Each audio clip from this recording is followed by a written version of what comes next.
الساعة أن تأتيهم بغتة فقد جاء أشراطها فأنى لهم إذا جاءتهم ذكراهم. السلام علیکم ورحمۃ اللہ وبرکاتہ. الحمد للہ رب العالمین والصلاة والسلام علی رسولہ الکریم، اما بعد. محترم ناظرین و مشارکین، پھر سے اور ایک مرتبہ آپ کا قیامت کی نشانیوں کے اس پروگرام میں دل کی گہرائیوں سے استقبال ہے. ناظرین، ہماری یہ 5ویں نشست ہے جو قیامت کی نشانیوں کے حوالے سے آپ کے سامنے، آپ کے روبرو رکھی گئی ہے. ناظرین، آج کی اس نشست میں ہم انشاءاللہ مسیح الدجال، جو انسانی زندگی کا، انسانی تاریخ کا سب سے بڑا فتنہ اور سب سے بڑی آزمائش ہے، اس کے حوالے سے آج انشاءاللہ گفتگو کی جائے گی. ناظرین، سب سے پہلی بات ہم یہ معلوم کریں گے کہ دجال کا معنی کیا ہے. عربی زبان میں دجال یہ دجل سے ماخوذ ہے، جس کا معنی ہوتا ہے جھوٹ بولنا، دھوکہ دینا، ملمہ سازی کرنا، خلاف واقعہ. تو گویا کہ دجال جب نکلے گا، خروج کرے گا، تو بہت زیادہ جھوٹ بولے گا، لوگوں کو دھوکہ دے گا، حق و باطل کو خلط ملط کرے گا. اس لیے اس کو دجال کہا گیا ہے. اسی طرح سے ناظرین، دجال کو مسیح الدجال بھی کہا جاتا ہے. مسیح، اس کا معنی ہوتا ہے سیر و سیاحت کرنے والا. چونکہ دجال صرف 40 دن میں پوری زمین کی سیر کرے گا، پوری زمین کا سفر کرے گا، اس لیے اس کو مسیح الدجال بھی کہا جاتا ہے. ناظرین، آئیے آپ ہم سب اس بات پر ایمان رکھے اور ہمارا عقیدہ یہ ہو کہ یقیناً دجال آئے گا، دجال ایک نہ ایک دن آنے والا ہے. اس پر ہمارا عقیدہ ہونا چاہیے اور ایمان ہونا چاہیے. امام البانی رحمۃ اللہ علیہ نے اس سے متعلق ایک مستقل کتاب ہی لکھی ہے، جس کا نام ہے قصۃ المسیح الدجال. اس میں آپ نے اس کے متعلق ایک روایت نقل فرمائی ہے. اللہ کے رسول صلی اللہ علیہ وسلم نے ارشاد فرمایا، وَهُوَ خَارِجٌ فِيكُمْ لَا مَحَالَةَ إِنَّهُ لَحَقٌّ وَأَمَّا إِنَّهُ قَرِيبٌ فَكُلُّ مَا هُوَ آتٍ قَرِيبٌ. اس روایت کو علامہ البانی رحمۃ اللہ علیہ نے اپنی اس کتاب میں نقل فرمایا ہے، کہ جس میں اللہ کے رسول صلی اللہ علیہ وسلم نے ارشاد فرمایا ہے کہ خبردار، ہوشیار، کہ دجال اس کا آنا یقینی ہے، یہ ضرور آئے گا، اور اس کا آنا حق ہے، اور وہ بہت قریب ہے، اس کی آمد بہت قریب ہے.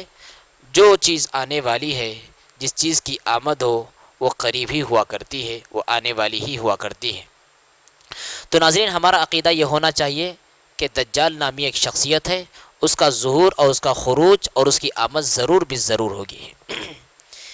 اسی طرح سے ناظرین، اب دجال کے حوالے سے یہ بات بھی یاد رکھیں، دجال یہ سب سے بڑا فتنہ ہوگا. دجال کائنات کا سب سے بڑا فتنہ ہوگا. اللہ کے رسول صلی اللہ علیہ وسلم نے ارشاد فرمایا، یا ایھا الناس انہا لم تکن فتنہ فی الارض اعظم من فتنۃ الدجال. اے لوگو، اس بات کو اچھی طرح یاد رکھو، اس زمین پر فتنہ دجال سے بڑھ کر کوئی اور فتنہ نہیں ہوگا. تو اس سے بات معلوم ہوئی کہ فتنہ دجال سب سے عظیم فتنہ ہوگا، کہ اس سے بڑا کوئی فتنہ نہیں. اسی طرح سے ناظرین، اب سوال یہ پیدا ہوتا ہے کہ دجال اس وقت کہاں ہے؟ دجال اس وقت کہاں ہے؟ ایک حدیث معروف و مشہور حدیث ہے، جس کو حدیث جساسہ کہا جاتا ہے، اور اس حدیث کو امام مسلم رحمۃ اللہ علیہ نے اپنی کتاب میں بیان فرمایا ہے. اور اس حدیث کو حدیث تمیم داری رضی اللہ تعالیٰ عنہ بھی کہا جاتا ہے. واقعہ یہ ہے کہ فاطمہ بنت قیس رضی اللہ تعالی عنہ بیان فرماتی ہیں کہ ایک مرتبہ اللہ کے رسول صلی اللہ علیہ وسلم کے منادی نے یہ ندا لگائی الصلاۃ جامعہ، کہ لوگوں نماز کے لیے جمع ہو جاؤ۔ نماز کے لیے سارے صحابہ جمع ہو گئے۔ اللہ کے رسول صلی اللہ علیہ وسلم نے نماز پڑھائی۔ نماز پڑھانے کے بعد اللہ کے رسول صلی اللہ علیہ وسلم ممبر پر براجمان ہوئے، ممبر پر بیٹھے، آپ کے ہاتھ میں ایک لاٹھی تھی۔ اس کے بعد اللہ کے رسول صلی اللہ علیہ وسلم نے فرمایا، کیا تم جانتے ہو کہ میں نے تمہیں یہاں پر کیوں اکٹھا کیا ہوا ہے؟ صحابہ کرام نے کہا، اللہ و رسول عالم، اللہ اس کے رسول صلی اللہ علیہ وسلم زیادہ جانتے ہیں۔ اس کے بعد اللہ کے رسول صلی اللہ علیہ وسلم نے ارشاد فرمایا، میں تمہیں کسی بات سے ڈرانے اور کسی بات سے دھمکانے یا پھر کسی بات کی طرف ترغیب دینے کے لیے یہاں پر اکٹھا نہیں کیا، بلکہ میں نے تم کو جو اکٹھا کیا ہوا ہے وہ اس بات کے لیے کہ جو میں تمہیں کہتا تھا کہ دجال آئے گا، دجال کا ظہور ہوگا، اس کی فلاں فلاں نشانیاں ہوں گی، یہی خبر تمیم داری لے کر آئے ہیں۔ تمیم داری ایک عیسائی شخص تھے، تمیم داری ایک عیسائی تھے، وہ میرے پاس آئے، میرے ہاتھ پر انہوں نے بیعت کی، مسلمان ہوئے، پھر اس کے بعد انہوں نے اپنا ایک قصہ بیان کیا جو ان کے ساتھ ابھی سفر میں رونما ہوا۔ تمیم داری کہتے ہیں رضی اللہ تعالیٰ عنہ کہ 30 افراد پر مشتمل ایک بحری جہاز پر وہ سفر کے لیے رواں دوا ہو گئے۔ جہاز میں جب سفر میں کشتی میں سوار ہو گئے، کشتی میں سوار ہونے کے بعد کشتی لہروں کی نظر ہو گئی، پانی کے تھپیڑوں کی نظر ہو گئی، جنہیں ہوائیں جہاں چاہتی تھی لے کر جاتی تھی۔ ایک مہینے کا سفر ان کا اسی انداز میں گزرا کہ وہ سمندری طوفانوں کے نظر ہو گئے۔ بالآخر ایک بڑے جزیرے میں وہ جا پہنچے۔ وہاں پر پہنچنے کے بعد پھر ایک کشتی میں سوار ہو کر وہ ایک جزیرے میں اترے۔ جزیرے میں جیسا ہی اترے تو وہاں پر انہوں نے ایک گھنے بالوں والا بڑا جانور دیکھا، جس کے سر اور دم کا اس کے بالوں کی وجہ سے پتہ نہیں چل رہا تھا۔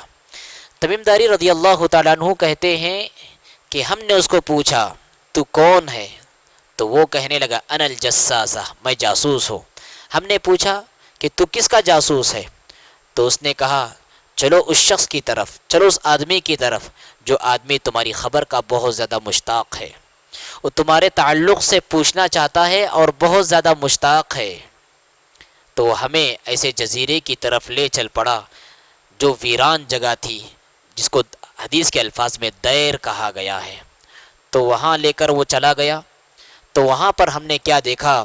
ہم نے دیکھا کہ ایک بہت بڑا انسان ہے، جس انسان کو ہم نے اتنا بڑا انسان کبھی ہم نے دیکھا نہیں، اور اس کے ہاتھوں کو گردن کی طرف اور اس کے پیروں کو بڑے لوہے سے جکڑا ہوا ہے۔ ہم نے اس سے پوچھا، تو کون ہے؟ اس نے کہا کہ میرے بارے میں تمہیں خبر ہو ہی جائے گی، اب تم بتاؤ تم کون ہو، کہاں سے آئے ہو؟ تمیم داری رضی اللہ تعالیٰ عنہ کہتے ہیں کہ ہم نے کہا کہ ہم عرب ہیں، ہم سفر کے لیے کشتی میں سوار ہوئے تھے، لیکن طوفانوں کے نظر ہو گئے۔ 1 مہینے کی مسافت طے کرنے کے بعد طوفانوں نے ہمیں اس مقام پر لا کر کھڑا کیا ہے، جہاں پر ایک بالوں والے جانور کو ہم نے دیکھا، گویا کہ وہ شیطان لگ رہا تھا۔ ہم نے اس سے پوچھا، تو کون ہے؟ اور اس نے کہا کہ میں جساسہ ہوں، میں جاسوس ہوں۔ اس کے بعد اس نے آپ کا پتہ دیا اور آپ کے پاس لا کر چھوڑا۔ اس کے بعد دجال نے پھر پوچھا، مجھے بیسان یعنی شام کا جو علاقہ ہے، نخلستان ہے، اس کی خبر دو۔ ہم نے پوچھا کہ تم اس کے بارے میں کیا چاہتے ہو؟ اس نے کہا کہ کیا وہ پھل لاتا ہے؟ تو ہم نے کہا ہاں وہ پھل لاتا ہے۔ تو دجال نے کہا کہ ان قریب وہ پھل لانا بند کر دے گا، وہ پھل نہیں دے گا۔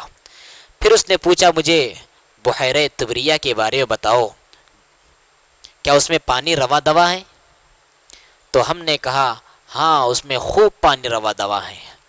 تو اس نے کہا ان قریب اس کا پانی بھی خشک ہو جائے گا۔ پھر اس نے کہا کہ مجھے زغر یعنی شام میں ایک چشمے کا نام ہے، اس کے بارے میں بتلاؤ، کیا اس میں پانی ہے اور کیا لوگ اس سے کھیتی باڑی کر رہے ہیں؟ تو ہم نے کہا ہاں اس میں پانی موجود ہے اور لوگ اس سے کھیتی باڑی بھی کر رہے ہیں۔ پھر اس نے کہا کہ ان قریب وہ بھی خشک ہو جائے گا اور لوگ کھیتی باڑی اس سے نہیں کر پائیں گے۔ اس نے کہا مجھے عرب کے نبی کے بارے میں خبر دو۔ تو ہم نے کہا کہ ہاں عرب کا نبی ظاہر ہو چکا ہے، اور اس نے مکہ سے مدینہ کی طرف ہجرت بھی کی ہے۔ تو پھر دجال نے پوچھا اس کا کیا بنا، کیا عرب نے اس سے لڑائی کی؟ تو ہم نے کہا ہاں عرب نے اس سے لڑائی کی، تو اس کا کیا بنا؟ وہ پوچھتا ہے اس کا کیا بنا، تو ہم نے کہا اپنے گرد و پیش اپنے اطراف میں وہ غلبہ پا رہا ہے۔ تو اس نے کہا کہ اس کا حق ہے کہ وہ ایسے ہی غلبہ پائے، ان کے لیے بہتر ہے کہ اس پر ایمان لائے اور اس کی اطاعت و فرما برداری کرے۔ پھر اس نے اپنے بارے میں خبر دینا شروع کی، دجال پھر اپنے بارے میں بتلانا، پھر دجال نے اپنے بارے میں خبر دیتے ہوئے کہا میں مسیح الدجال ہوں، ان قریب مجھے یہاں سے نکلنے کا حکم دیا جائے گا، میں نکل جاؤں گا، 40 دن تک پورے زمین کی سیر و سیاحت کر لوں گا، لیکن مکہ اور مدینہ میں داخل نہیں ہو پاؤں گا، اس لیے کہ وہاں پر فرشتے تلوار لہراتے ہوئے ٹھہرے ہوئے ہوں گے، اس کی نگہبانی کر رہے ہوں گے، جیسا ہی میں ان کے قریب جاؤں گا وہ مجھے بھگا دیں گے، تلواریں دکھائیں گے، جس کی وجہ سے میں وہاں سے بھاگ جاؤں گا۔ اتنی خبر بیان کرنے کے بعد اللہ کے رسول صلی اللہ علیہ وسلم نے اپنے منبر پر چھڑی ماری اور کہا یہی طیبہ ہے، یہی طیبہ ہے، یہی طیبہ ہے کہ جس میں دجال داخل نہیں ہو پائے گا۔ اس کے بعد اللہ کے رسول نے فرمایا یہ خبر دجال کے تعلق سے، یہ خبر میری اس بات کے مشابہ ہے جو بات کہ میں تمہیں ہمیشہ سے بتاتا رہتا ہوں، دجال کے آنے کی خبر دیتا رہتا ہوں، خبردار وہ شام کی طرف سے آئے گا۔ اس کے بعد اللہ کے رسول نے فرمایا خبردار وہ شام کی طرف سے آئے گا، وہ شام کی طرف سے آئے گا، نہیں بلکہ وہ مشرق کی طرف سے آئے گا۔ اللہ کے رسول کے یہی الفاظ ہیں، نہیں بلکہ وہ مشرق کی طرف سے آئے گا، وہ مشرق کی طرف سے آئے گا۔ اس کے بعد اللہ کے رسول نے اپنا ہاتھ مشرق کی طرف اٹھایا اور اشارہ کیا۔ تو ناظرین، اس سے بات معلوم ہوتی ہے کہ دجال ابھی بھی اس جزیرے میں موجود ہے جس جزیرے کا تذکرہ اس مسلم شریف کی اس روایت میں ہمارے سامنے ابھی گزرا ہے۔ ناظرین اب سوال یہ ہے کہ دجال کہاں سے ظہور پذیر ہوگا، اس کے نکلنے کی جگہ کہاں سے ہوگی، کہاں سے وہ نکلے گا؟ تو اس سلسلے میں متعدد روایات ہے اور متعدد روایت میں متعدد جگہوں کا نام ہے۔ جیسے ایک روایت میں اللہ کے رسول صلی اللہ علیہ وسلم نے ارشاد فرمایا کہ دجال مشرق سے نکلے گا، دوسری روایت میں اللہ کے رسول نے کہا کہ خراسان سے نکلے گا، تیسری روایت میں اللہ کے رسول نے فرمایا کہ عراق اور شام کے درمیانی راستے سے نکلے گا، اور چوتھی روایت میں یہ ذکر ہے کہ دجال اصبہان سے نکلے گا۔ لیکن اگر حقیقت کی روح سے دیکھا جائے تو ان حدیثوں میں کوئی تعارض نہیں ہے، بلکہ علماء نے ان حدیثوں میں اس طرح جمع و تطبیق کی ہے کہ دجال مشرق کی طرف، مشرق کے جانب جو خراسان ہے، خراسان میں موجود اصبہان کی بستی یہودا سے نکلے گا، اور پھر حجاز کی طرف رواں دواں ہونے کے لیے، وہ حجاز کی طرف آنے کے لیے شام اور عراق کے درمیانی راستے، ریگستانی راستے سے وہ نکلے گا۔ ناظرین، اسی طرح سے اب سوال یہ ہے کہ دجال کی شکل و شباہت کیسی ہے، اس کی جسامت، اس کا چہرہ، اس کی شکل و صورت کیسی ہے؟ آئیے اس سلسلے میں بھی اللہ کے رسول صلی اللہ علیہ وسلم سے متعدد روایات منقول ہیں اور پورے صحیح درجے کی روایت ہیں۔ میں آپ کے سامنے ان روایات سے صرف انہی الفاظ کا انتخاب کروں گا جو الفاظ کے دجال کے شکل و صورت اور اس کی جسامت کو بتلاتے ہیں۔ پہلی روایت جس میں بیان کیا گیا ہے کہ دجال کانا ہوگا۔ دجال کانا ہوگا مطلب یہ ہے کہ اس کی ایک آنکھ ہوگی اور ایک آنکھ اس کی مٹی ہوئی ہوگی، اور اس آنکھ کی جگہ ایک بڑا دانت ہوگا جو چمکدار ستارے کی طرح چمک رہا ہوگا، روشن ہوگا۔ اسی طرح سے دوسری روایت میں ہے کہ دجال کے پیشانی پر کافر لکھا ہوا ہوگا، جس کو ہر مومن چاہے پڑھا لکھا ہو یا ان پڑھ ہو اس کو دیکھتے ہی پہچان لے گا کہ دجال ہے اور وہ پڑھ لے گا۔ اسی طرح سے ایک اور روایت میں ہے کہ گویا دجال کی جو آنکھ ہے وہ آنکھ گویا ایک پھلا ہوا انگور ہے، پھلا ہوا ایک انگور، موٹا انگور ہے۔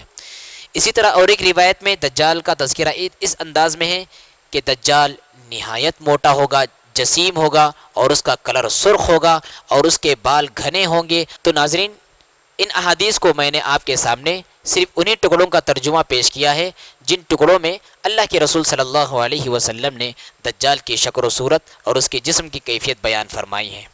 اسی طرح سے ناظرین، دجال گنجا بھی ہوگا، جس کے پیچھے کے بال نہیں ہوں گے، گنجا ہوگا، یہ بھی اللہ کے رسول صلی اللہ علیہ وسلم نے اپنی حدیث میں بیان فرمایا ہے۔ اسی طرح سے ایک اور روایت میں معلوم ہوتا ہے کہ دجال بے حد سفید اور چمکدار ہوگا، دجال بے حد سفید اور چمکدار ہوگا۔ یہ اللہ کے رسول صلی اللہ علیہ وسلم کی روایتوں کا خلاصہ ہے۔ ناظرین، اسی طرح سے ایک مسئلہ ہے کہ کیا دجال کسی ایک شخصیت کا نام ہے یا پھر کسی علاقے کا یا پھر کسی قوم کا یا پھر کسی جگہ کا نام ہے؟ جدید بعض مفکرین ان کا کہنا ہے کہ دجال سے مراد کوئی ایک انسان اور شخصیت نہیں، بلکہ اس سے مراد امریکہ ہے اور اس سے مراد اسرائیل ہے۔ یہ غلط ہے، اس لیے کہ اللہ کے رسول صلی اللہ علیہ وسلم نے باقاعدہ اس کا تذکرہ کرتے ہوئے یہ فرمایا کہ وہ ایک انسان ہوگا، وہ ایک آدمی ہوگا۔ ایک روایت ہم آپ کے سامنے پڑھ کر سناتے ہیں۔ عبادہ بن صامت رضی اللہ تعالیٰ عنہ روایت کرتے ہیں کہ رسول اللہ صلی اللہ علیہ وسلم نے فرمایا ان مسیح الدجال رجل قصیر، کہ یقیناً مسیح الدجال ایک پست قد آدمی ہوگا، رجل قصیر ایک پست قد آدمی ہوگا۔ تو اس سے بات معلوم ہوتی ہے کہ اللہ کے رسول صلی اللہ علیہ وسلم نے دجال کو کسی علاقے کے طور پر تذکرہ نہیں کیا اور نہ ہی تو کسی ملک کے طور پر تذکرہ کیا ہے، بلکہ اللہ کے رسول نے ایک انسان اور ایک شخصیت کے طور پر اس کو بتلایا ہے۔ اسی طرح سے ناظرین، جیسا کہ ہم نے حدیث جسہ صاحب کے سامنے پیش کیا تمیم داری رضی اللہ تعالیٰ عنہ کے حوالے سے، اس میں بھی یہی الفاظ آئے ہیں انطلقوا الی ھذا الرجل فی الدیر، کہ جب وہ جانور سے ان کی ملاقات ہوئی جس کے بال نہایت گھنے تھے، اس نے کہا کہ چلو اس آدمی کی طرف جو تمہاری خبر کا زیادہ مشتاق ہے، وہ تمہارے متعلق خبر جاننا چاہتا ہے، معلومات کرنا چاہتا ہے۔ تو اسے بھی یہ بات معلوم ہوتی ہے کہ دجال ایک شخصیت کا نام ہے، ایک آدمی کا نام ہے، وہ ایک انسان ہوگا۔ ناظرین، اسی طرح سے اب ہم آپ کے سامنے دجال کا جو قیامت کے قریب ظاہر ہوگا ایک مختصر انداز میں اس کا آپ کے سامنے خاکہ پیش کرتے ہیں۔ ناظرین، یہ بات آپ کے سامنے گزر گئی کہ دجال کائنات کا سب سے بڑا فتنہ ہوگا۔ جی ہاں ناظرین، دجال مسلمانوں کے دین و ایمان کے لیے بہت بڑا فتنہ ہوگا۔ اللہ کے رسول صلی اللہ علیہ وسلم کی حدیث ہم نے آپ کے سامنے پڑھ کر سنائی گئی کہ آدم سے لے کے قیامت کی صبح تک جتنے فتنے آئیں گے، ان فتنوں میں سب سے بڑا فتنہ اگر کسی کا ہوگا تو وہ مسیح الدجال کا ہوگا۔ لوگوں کے لیے آزمائش ہوگا اور وہ اللہ رب العالمین نے اس کو بے پناہ طاقت و قوت عطا کر رکھی ہوگی۔ وہ اپنے اختیار سے آسمان کو حکم دے گا تو بارش نازل کرے گا، زمین کو حکم دے گا تو وہ غلہ اگائے گی، زمین سبزہ اگائے گی، زمین کو پھر حکم دے گا تو زمین بنجر ہو جائے گی، نہروں کو حکم دے گا تو نہر جاری ہوں گے، اس کے پاس پہاڑوں جیسی روٹیاں ہوں گی، اس کے ہاتھوں میں نہریں ہوں گی، اس کے ایک ہاتھ میں جنت ہوگی جو حقیقت میں جہنم ہے، اور دوسرے ہاتھ میں جہنم ہوگی جو حقیقت میں جنت ہے۔ وہ انسان کو قتل کرے گا پھر زندہ کرے گا۔ اس طرح اللہ رب العالمین نے اس کو اختیارات عطا کر فرمائے ہیں جس کے ذریعے رب العالمین اہل ایمان کی آزمائش کرے گا، ان کا امتحان لے گا۔ لیکن جو کمزور ایمان والے ہوں گے وہ دجال پر ایمان لائیں گے، اس لیے کہ وہ اپنے اختیارات دکھا کر، وہ اپنے قدرت کے مظاہر کو دکھا کر لوگوں سے مطالبہ کرے گا، مسلمانوں سے مطالبہ کرے گا کہ اس پر ایمان لائے کہ وہی خدا ہے۔ کمزور ایمان والے لوگ اس کے اس دام فریب میں آ جائیں گے اور ایمان، اسلام اور عقیدے سے ہاتھ دھو بیٹھیں گے اور اس پر ایمان لائیں گے۔ لیکن جن کے دل میں مضبوط ایمان ہو، راسخ ایمان ہو، صحیح العقیدہ ہو، اس کو دیکھتے ہی پہچان لیں گے۔ اس کے پیشانی پر لکھا ہوا کافارہ، کافر جو لکھا ہوا ہوگا اس کو دیکھ کر پہچان لیں گے کہ مسیح الدجال ہے۔ جو اس پر ایمان لائے گا ان کے یہاں ترقیاں ہی ترقی ہوگی، ان کی زمین شاداب و آباد ہو جائے گی، ان کے پاس پانی کے نہریں ہوں گی، ان کے جانور موٹے تازے ہوں گے، بہت زیادہ دودھ دینے والے ہوں گے۔ لیکن جو اس پر ایمان لانے سے انکار کریں گے ان کی زمین کو بنجر کر دے گا۔ جی ہاں ناظرین، ان کے چوپائے خشک ہو جائیں گے، دودھ بند ہو جائے گا، قحط سالی کے وہ شکار ہو جائیں گے۔ لوگوں کو وہ اپنی جنت و جہنم کی طرف بلائے گا۔ جو لوگ اس کی جنت میں داخل ہوں گے حالانکہ اس کی جہنم ہوگی، اور کچھ لوگ ہوں گے جو اس کی جنت میں داخل ہوں گے حالانکہ اس کی جہنم ہوگی۔ اللہ کے رسول نے یہاں پر ارشاد فرمایا اسے چاہیے کہ اس کی جہنم کو ترجیح دے، اس لیے کہ وہ ٹھنڈا پانی ہے، وہ شیریں پانی ہے، وہ ٹھنڈا پانی ہے، وہ اس کی جنت ہے جو اس کو جہنم بتلائے گا۔ اسی طرح سے ناظرین، دجال بڑی تیزی کے ساتھ 40 روز میں پوری دنیا کا سفر کرے گا، لیکن مکہ اور مدینہ میں داخل نہیں ہو سکے گا، اس لیے کہ وہاں پر 7 دروازے ہوں گے، ہر دروازے پر 2 فرشتے اپنے تلوار کو لہرا رہے ہوں گے۔ لیکن جو کافر اور منافق مکہ اور مدینہ میں ہوں گے، دجال مکہ اور مدینہ سے دور پڑاؤ ڈالے گا تو وہاں پر ایک زلزلہ آئے گا، جس کی وجہ سے کافر لوگ اور منافق لوگ وہاں سے بھاگ کر دجال سے آ کر ملیں گے۔ اس طرح مکہ اور مدینہ کی سرزمین کفار اور منافقین سے صاف ہو جائے گی، پاکیزہ ہو جائے گی، طہارت والی ہو جائے گی، لیکن دجال مکہ اور مدینہ میں داخل نہیں ہو پائے گا۔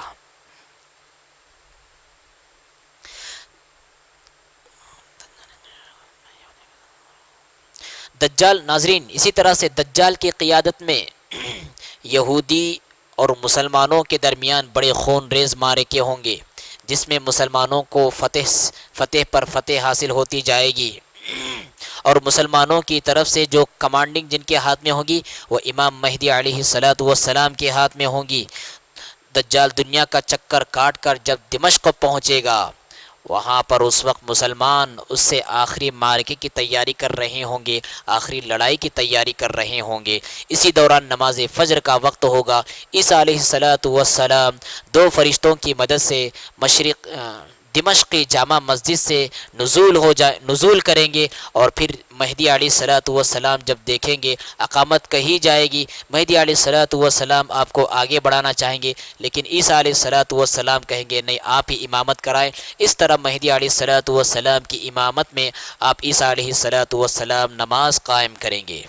پھر اس کے بعد اس دوران دجال 70,000 یہودیوں کو لے کر شہر کا محاصرہ کرے گا، اور اس کے بعد پھر عیسیٰ علیہ السلام کے ہاتھ میں زمام قیادت آئے گی، آپ کی کمانڈنگ میں مسلمان دجال اور یہودیوں کے ساتھ خون ریز معرکہ لڑیں گے، بڑی گھمسان کی جنگ ہوگی۔ عیسیٰ علیہ السلام دجال کو قتل کرنے کے لیے آگے بڑھیں گے تو راہ فرار اختیار کرے گا، لیکن مقام لد جو کہ موجودہ اسرائیل کا جو ایئرپورٹ ہے، مستقر ہے، وہاں پر اس کو پکڑیں گے، لد مقام پر اس کو پکڑیں گے، پکڑنے کے بعد اس کو اپنے برچے سے قتل کریں گے، اور اس کے بعد اس کا خون لے کر مسلمان کو دکھائیں گے۔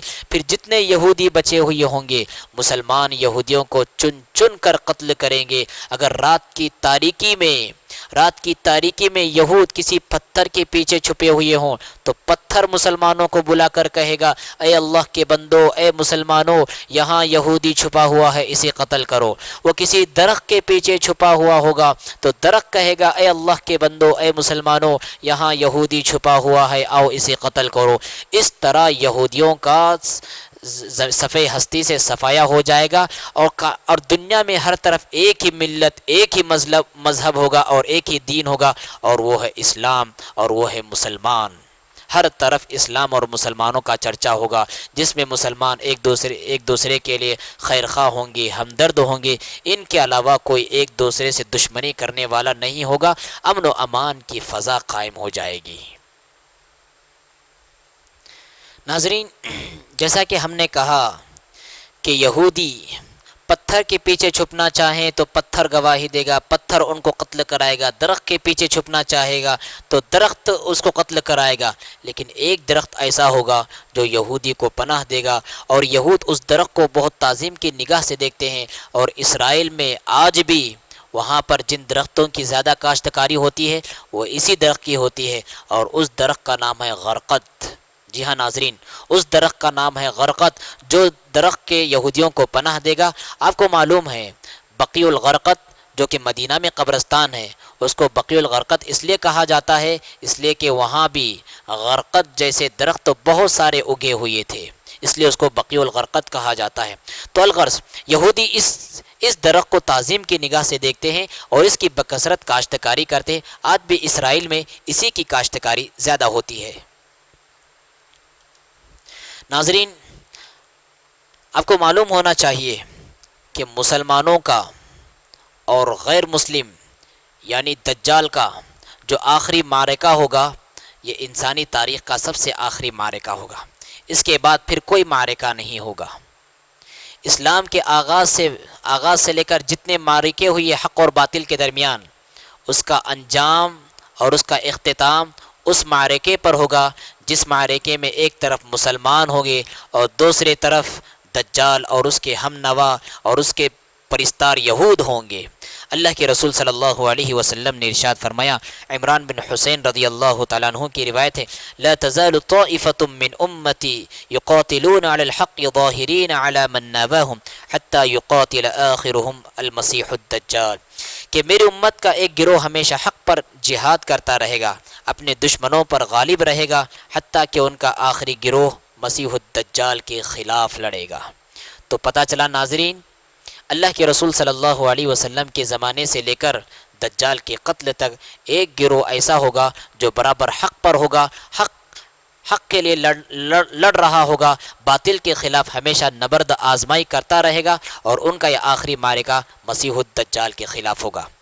اسی طرح سے ناظرین، اب ہم آپ اتنی تفصیلات کے بعد بہت اہم مسئلہ رکھنے جا رہے ہیں، وہ یہ ہے کیا مسیح الدجال، کیا ابن سیاد مسیح الدجال تھا؟ ابن سیاد کون ہے؟ یہ کس زمانے میں تھا؟ کیا اس کی نشانیاں تھیں؟ ابن سیاد یہ ایک نوجوان تھا، یہ یہودی تھا، یہ کاہن تھا جو اللہ کے رسول صلی اللہ علیہ وسلم کے زمانے ہی میں مدینہ میں پیدا ہوا تھا. اس کے اندر کچھ دجال کی صفات پائی جاتی تھی، جس کی وجہ سے نبی صلی اللہ علیہ وسلم کو خود شبہ تھا کہ کیا یہی مسیح الدجال ہے. آئیے دلائل کی روشنی میں ہم جانتے ہیں کہ یہ کون تھا، کہاں سے آیا ہوا تھا، اس کی پیدائش کیسے تھی، کہ اللہ کے رسول صلی اللہ علیہ وسلم نے اس کے بارے میں کچھ فیصلہ دیا ہے. جی ہاں ناظرین، آئیے ہم آپ کے سامنے بیان کرتے ہیں. سب سے پہلی بات، ابن سیاد کی صورت بھی عجیب و غریب تھی.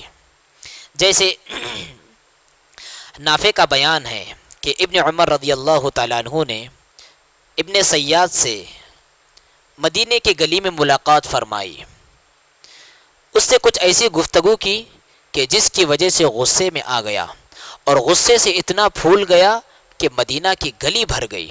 جی ہاں ناظرین، بالکل صحیح روایت ہے، مسند احمد کی روایت ہے، جس کو شیخ شعیب ارناؤت رحمہ اللہ نے صحیح کہا ہے. اسی طرح سے ناظرین، ابن عمر رضی اللہ تعالیٰ عنہ نے فرمایا کہ میں ابن سیاد سے دوبارہ ملاقات کرا تو اس کی آنکھ پھولی ہوئی تھی. میں نے کہا، یہ تیری آنکھ کا کیا حال ہے جو میں دیکھ رہا ہوں؟ اس نے کہا، میں نہیں جانتا. میں نے کہا، آنکھ تیرے سر میں ہے اور تو کہتا ہے کہ میں نہیں جانتا. اس نے کہا، اگر اللہ چاہے تو تیری لکڑی میں آنکھ پیدا کر دے، اللہ چاہے تو تیری لکڑی میں آنکھ پیدا کر دے، پھر میری سر میں لگی ہوئی آنکھ کا تم سوال کیوں کر رہے ہو کہ یہ تمہاری آنکھ کیسا پیدا ہو گئی، یہ تمہاری آنکھ کا کیا حال ہے؟ ابن عمر کی اس روایت سے معلوم ہوتا ہے کہ اس کی ایک آنکھ تھی جو کہ اس کے پیشانی میں تھی. اسی طرح سے ناظرین، ابو سعید خدری رضی اللہ تعالیٰ عنہ سے مروی ہے کہ ایک مرتبہ ابن سیاد نے کہا، واللہ انی لأعلم الآن حیث ہوا وأعرف أباه وأمه. قال وقیل له أيسرك إنك ذاك الرجل؟ قال فقال لو عرض علی ما کرہت. اللہ کی قسم میں اچھی طرح جانتا ہوں کہ دجال اس وقت کہاں ہے، اس کے باپ کا نام کیا ہے، اس کی ماں کا نام کیا ہے، میں اس بات کو اچھی طرح جانتا ہوں. لوگوں نے ابن سیاد سے پوچھا، کیا تجھے اس بات سے خوشی ہوگی کہ تجھے دجال بنا دیا جائے؟ اگر مجھے دجال بنا دیا جائے تو میں اس بات کو ناپسند نہیں کروں گا. اس طرح سے معلوم ہوتا ہے ناظرین ان دلائل سے کہ ابن سیاد کی عجیب و غریب صورت تھی، جس میں دجال کی کچھ صفات پائی جاتی تھی، جس کی وجہ سے صحابہ کرام کو بھی ڈاؤٹ تھا. جیسے بعض صحابہ کرام نے تو قسم کھا کر کہا، عبداللہ بن عمر رضی اللہ تعالیٰ عنہ ہیں اور جابر بن عبداللہ رضی اللہ تعالیٰ عنہ ہیں، یہ وہ صحابہ ہیں جنہوں نے قسم کھا کر کہا تھا کہ ابن سیاد ہی دجال ہے، بس اس شبہ کی وجہ سے کہ اس کے اندر دجال کی کچھ صفات پائی جاتی تھی. ناظرین اب آئیے نبی صلی اللہ علیہ وسلم کی تحقیق دجال کے متعلق کیا تھی، اس بارے میں ہم معلومات کرتے ہیں. ابن عمر رضی اللہ تعالیٰ عنہ کی روایت ہے کہ عمر بن خطاب رضی اللہ تعالیٰ عنہ اور اللہ کے رسول صلی اللہ علیہ وسلم ابن سیاد کی طرف چل پڑے تاکہ اس کے تعلق سے معلوم کیا جائے کیا وہی دجال ہے یا نہیں۔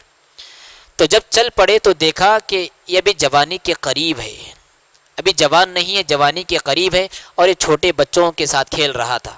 اللہ کے رسول صلی اللہ علیہ وسلم نے اس پر ہاتھ رکھا، اللہ کے رسول کے آنے کی اسے خبر نہیں تھی، جب اس نے دیکھا تو پہچان لیا۔ پھر اس کے بعد اللہ کے رسول صلی اللہ علیہ وسلم نے اس سے پوچھا کیا تو گواہی دیتا ہے کہ میں اللہ رب العالمین کا رسول ہوں؟ ابن سیاد نے اللہ کے رسول صلی اللہ علیہ وسلم کی طرف دیکھ کر کہا میں گواہی دیتا ہوں کہ آپ ان پڑھوں کے رسول ہیں۔ پھر اس کے بعد اس نے کہا کہ آپ گواہی دیتے ہیں کہ میں اللہ کا رسول ہوں؟ اللہ کے رسول صلی اللہ علیہ وسلم نے کہا ایمان لاتا ہوں، میں اللہ رب العالمین پر ایمان لاتا ہوں اور اس کے بھیجے ہوئے رسولوں پر ایمان لاتا ہوں۔ پھر اللہ کے رسول نے اس سے پوچھا تجھے کیا دکھائی دیتا ہے؟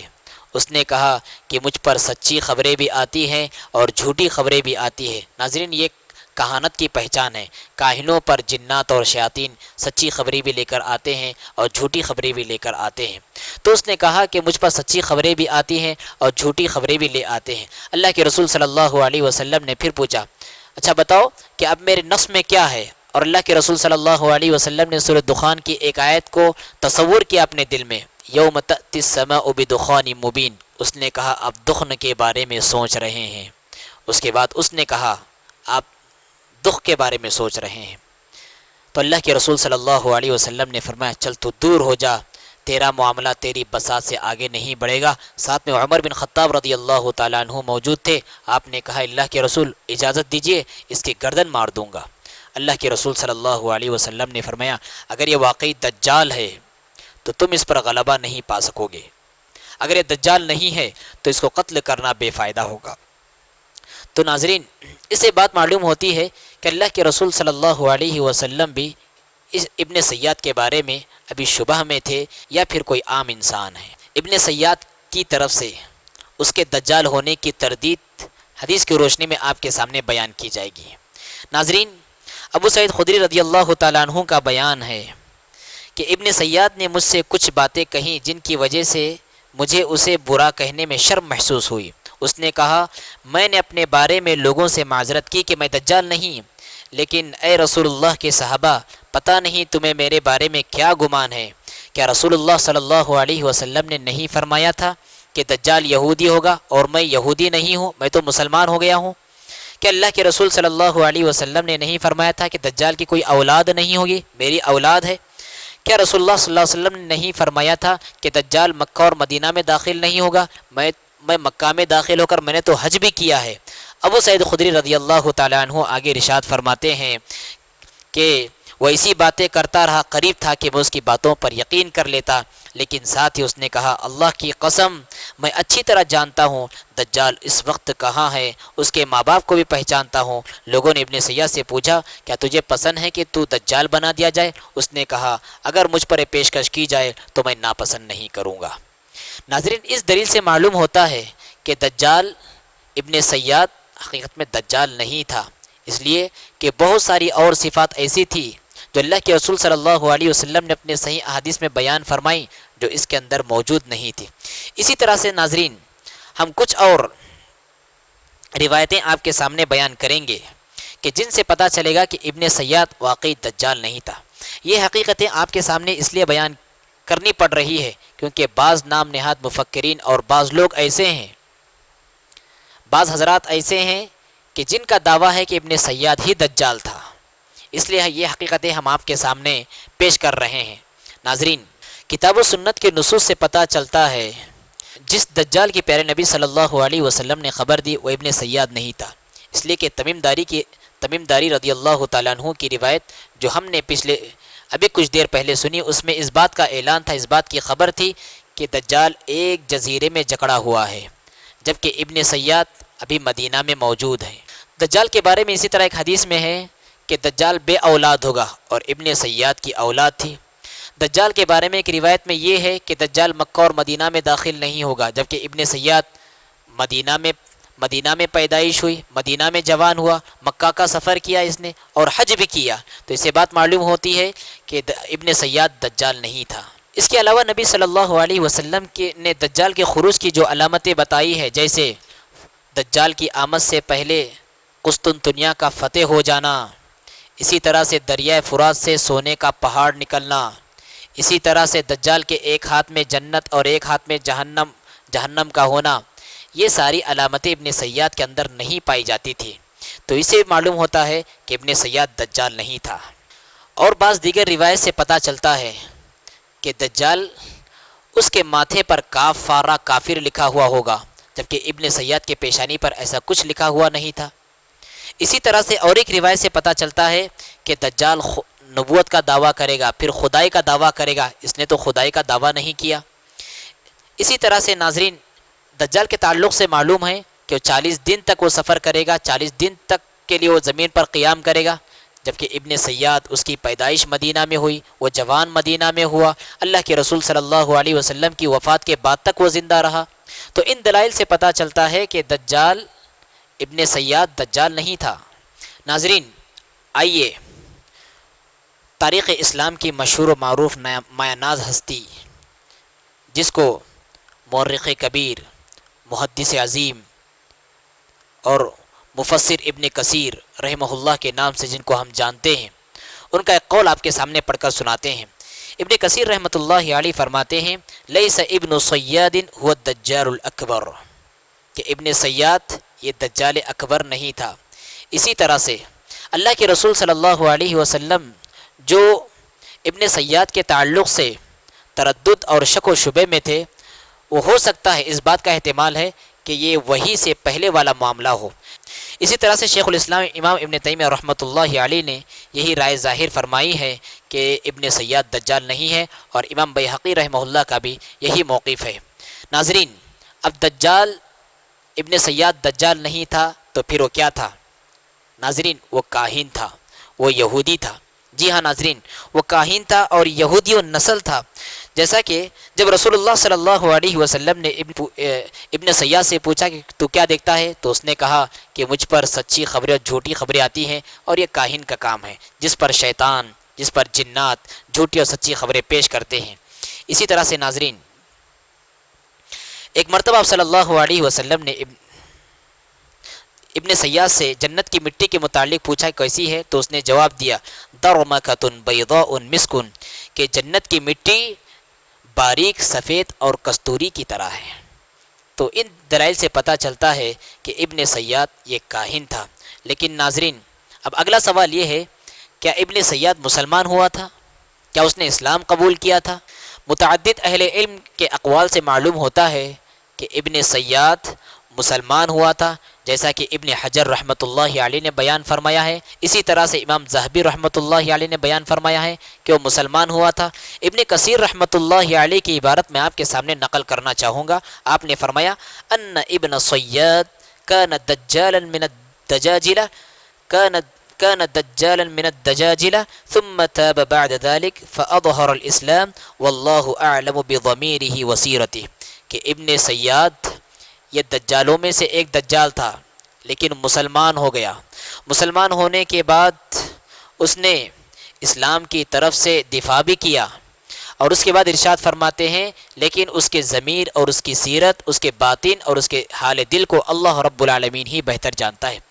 امام مالک رحمۃ اللہ علیہ کے حوالے سے آپ کے سامنے بات بھی نقل کرنا مناسب سمجھوں گا کہ طبقات کبریٰ میں ہیں۔ امام مالک رحمۃ اللہ علیہ کے حوالے سے منقول ہے ابن السیاد ویکنى ابا ایوب وكان ثقة قلیل الحدیث وكان مالک بن انس لا يقدم علیہ احدا فی الفضل وروى عنہ، کہ ابن سیاد جس کی کنیت ابو ایوب تھی، یہ اللہ کے رسول صلی اللہ علیہ وسلم سے اس نے حدیث کو بھی بیان فرمائی، گرچہ تھوڑی ہی بیان فرمائی لیکن حدیث کو بیان فرمائی ہے۔ یہ ثقہ درجے کا راوی تھا، اور امام مالک رحمۃ اللہ علیہ کا یہ طرز تھا کہ آپ ابن سیاد پر کسی کو فضیلت نہیں دیتے تھے۔ تو اسے معلوم ہوتا ہے ناظرین کہ ابن سیاد یہ شخص مسلمان ہوا تھا۔ جابر بن عبداللہ رضی اللہ تعالیٰ عنہ کہتے ہیں اس سلسلے کی آخری بات یہ ہے فقدنا ابن سیاد یوم الحرہ، کہ حرہ کے دن جس دن یزید بن معاویہ مدینہ منورہ پر حملہ ہوئے اور وہاں پر جنگ ہوئی، تو اس دن ہم نے ابن سیاد کو گم پایا، اس کے بعد یہ غائب ہو گئے، اس کے بعد ان کا کچھ عطا پتہ نہیں ہے۔ تو ناظرین، ابن سیاد کی اس تفصیل سے ہم کو معلوم ہوتا ہے کہ ابن سیاد یہ ایسا شخص تھا جس کے اندر دجال کی کچھ صفات تھی، لیکن یہ حقیقت میں دجال نہیں تھا، بلکہ اللہ کے رسول صلی اللہ علیہ وسلم کی وفات کے بعد یہ مسلمان ہو گیا تھا، اور اس نے کچھ حدیثیں بھی بیان فرمائی جیسا کہ تفصیل آپ کے سامنے گزری ہیں۔ ناظرین، اب آئیے اہم باتیں معلوم کرتے ہیں کہ اب دجال اور فتنے دجال سے محفوظ رہنے کے لیے ہمیں کیا کرنا چاہیے۔ آئیے اس سلسلے میں اللہ کے رسول صلی اللہ علیہ وسلم کی رہنمائیوں کو ہم پڑھیں گے۔ ناظرین، سب سے پہلی بات یہ بات یاد رکھیں، اگر ہمارے پاس عقیدے کی سلامتی ہو، ایمان راسخ ہو، توحید کی دولت ہو، تو یاد رکھیں ہم دجال کے فتنے سے محفوظ رہ سکتے ہیں۔ اگر ہمارے پاس عقیدے کی سلامتی نہ ہو، عقیدہ توحید نہ ہو، اسلام و ایمان کی دولت نہ ہو، تو فتنے دجال سے ہم محفوظ نہیں رہ سکتے۔ یہ سب سے عظیم دولت ہے۔ اور اسی کے ساتھ ساتھ ناظرین، اللہ کے رسول صلی اللہ علیہ وسلم فتنے دجال سے ہمیشہ پناہ مانگتے تھے، جیسا کہ اللہ کے رسول صلی اللہ علیہ وسلم سے حدیث منقول ہے کہ اللہ کے رسول نماز میں آخری تشہد میں فتنے دجال سے پناہ مانگتے تھے، اللہم انی اعوذ بک من فتنۃ المسیح الدجال۔ تو دجال کے فتنے سے محفوظ رہنے کا ایک طریقہ یہ ہے کہ ہم فتنے دجال سے محفوظ رہنے کے اللہ رب العالمین سے پناہ مانگتے رہیں۔ اسی طرح سے ناظرین، سورہ کہف کی ابتدائی 10 آیات یا آخری 10 آیات ہم حفظ کریں گے، ہم یاد رکھیں گے اور دجال کے ظہور کے وقت پڑھیں گے، تو اس انداز میں اگر ہم یہ عمل کر لے جائیں گے تو دجال کے فتنے سے محفوظ رہیں گے۔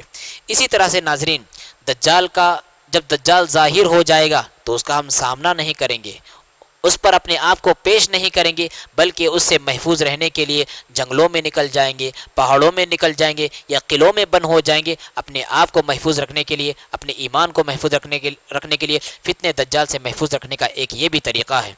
اسی طرح سے ناظرین، دجال سے محفوظ رہنے کا آخری طریقہ یہ ہے کہ ہم مکہ اور مدینہ میں رہائش اختیار کریں۔ مکہ اور مدینہ میں دجال کا داخلہ نہیں ہو سکتا، اسی طرح طاعون کی بیماری بھی وہاں نہیں پھیل سکتی ہے، وہاں پنپ نہیں سکتی ہے، یہ اللہ کے رسول صلی اللہ علیہ وسلم کی حدیث ہے۔ اس لیے دجال کے فتنے سے محفوظ رہنے کے لیے جو شخص مکہ اور مدینہ میں رہائش اختیار کرتا ہے وہ فتنے دجال سے مامون رہے گا، محفوظ رہے گا۔